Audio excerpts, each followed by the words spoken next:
This video, I want to share with you what I believe to be 4 of the keys that's going to help you increase and improve and unlock your self-worth. So the first key is that of self-trust.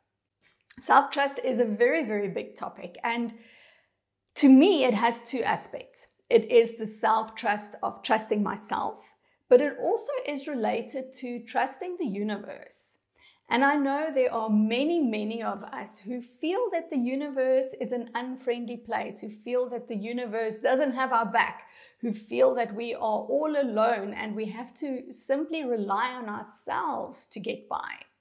So we really want to begin to examine the core beliefs and the past wounds, the wounding that we have around this feeling of being alone, this feeling of not being supported by the universe.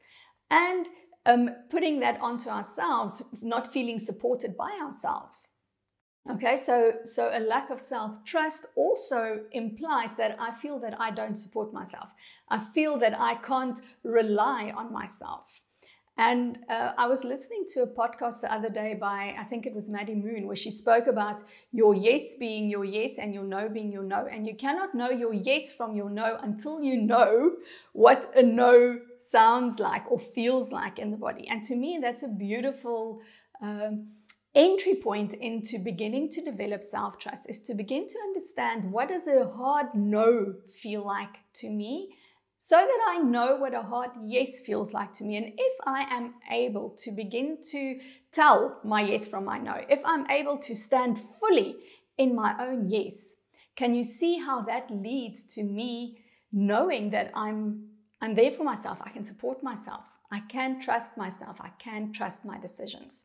So the first key then to self-worth is to learn and enter into this relationship with yourself, where you can begin to trust your decisions, trust your feelings, and trust your knowing.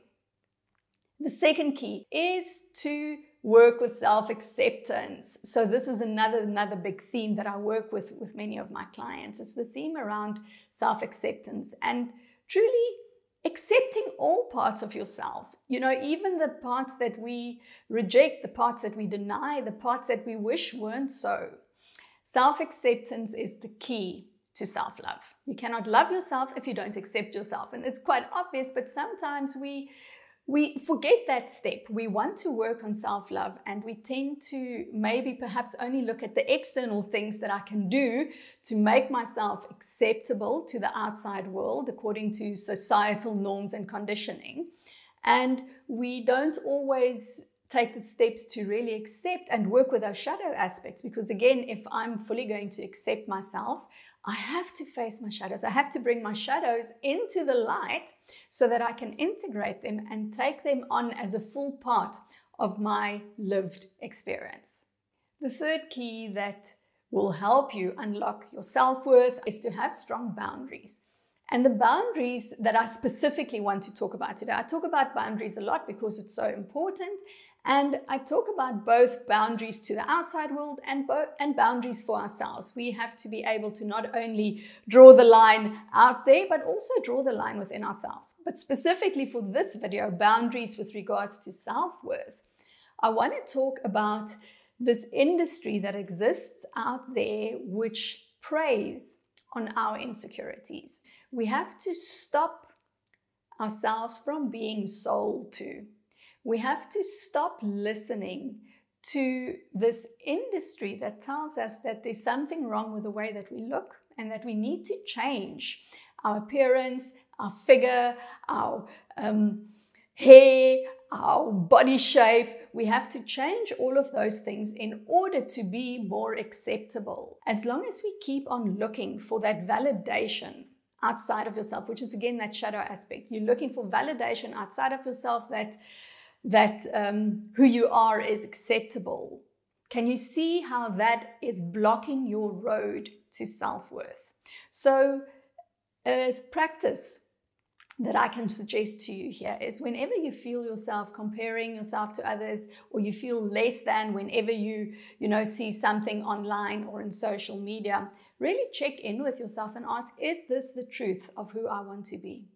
Does this support me in my growth towards fully loving and accepting myself?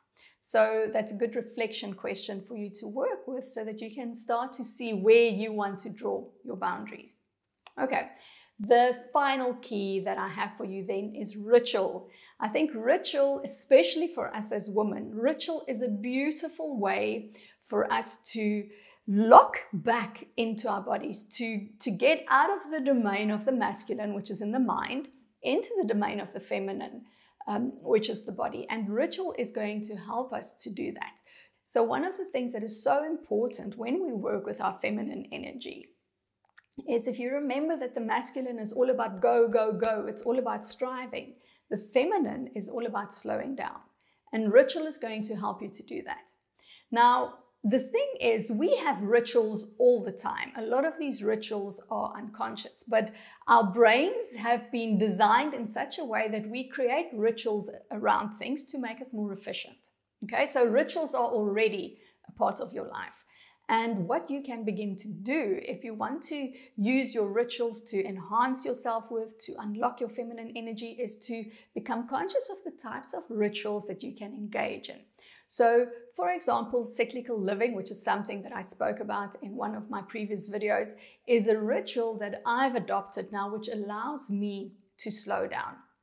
And there are very many different things that you can do. Your morning routine, the way that you kind of wake up before you engage with the world, that kind of ritual will also help you to grow your self-worth, depending on what it is that you do. Another ritual is around meditation. So just talking about meditation, I think meditation is a very powerful practice. And what I want to say on meditation from a feminine energy perspective is stillness meditation versus movement meditation. So the typical masculine energy meditation, if I can call it that, is about sitting still. It's about quieting the mind. It's about, just focusing on the breath and really becoming still, where the feminine types of meditations that I've been practicing is more of an active imagination meditation, where there's movement and where there's sound.